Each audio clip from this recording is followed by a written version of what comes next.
Zee 24 तास एक पाऊल पुढे. ब्रेक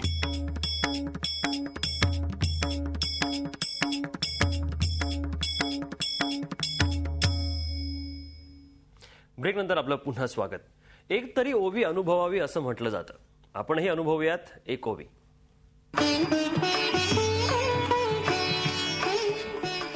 ज्ञानदेवांची एक अप्रतिम ओवी आहे.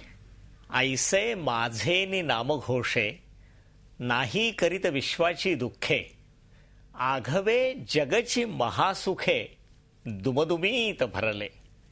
वारीची मध्यवर्ती कल्पना यात आहे. वारी म्हणजे नामस्मरणाचा उद्घोष.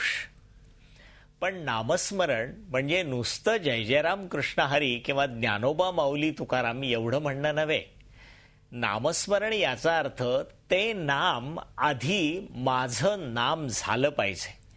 आपली नामं सामान्य नामं आणि विशेष नामं एवढीच माहिती आहे.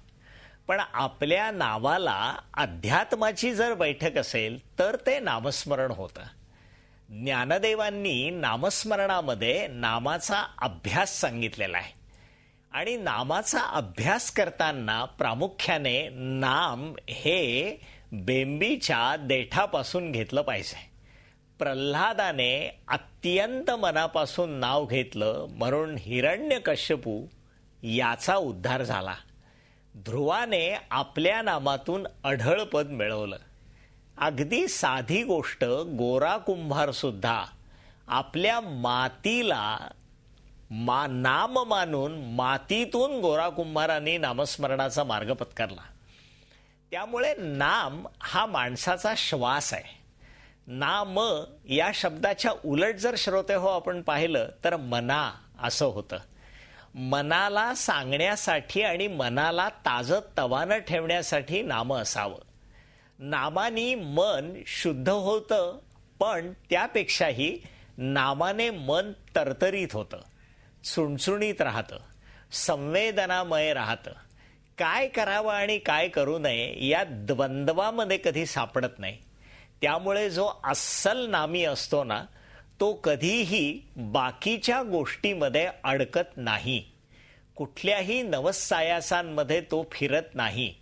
कुठल्याही व्रतांमध्ये सुद्धा तो हिंडत नाही. वारीमध्ये जाणारा वारकरी हा नामाचा खरा सच्चा नामधारक असतो. कारण त्याला नामातून श्रोते हो जो आनंद मिळतो तो शब्दातीत आहे. डोंगराला पावसाचा आनंद व्यक्त करता येत नाही, पण डोंगरावरचे धबधबे व्यक्त करत असतात.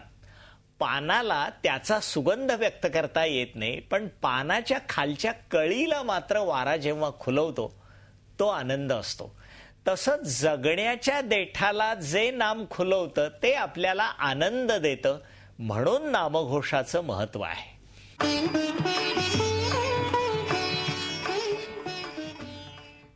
आनंदवारीच्या या सोहळ्यात आम्ही आपल्याला असंच वेळोवेळी सामील करून घेणार आहोत. तुर्तास इतकंच. पाहत राहा झी 24 तास एक पाऊल पुढे.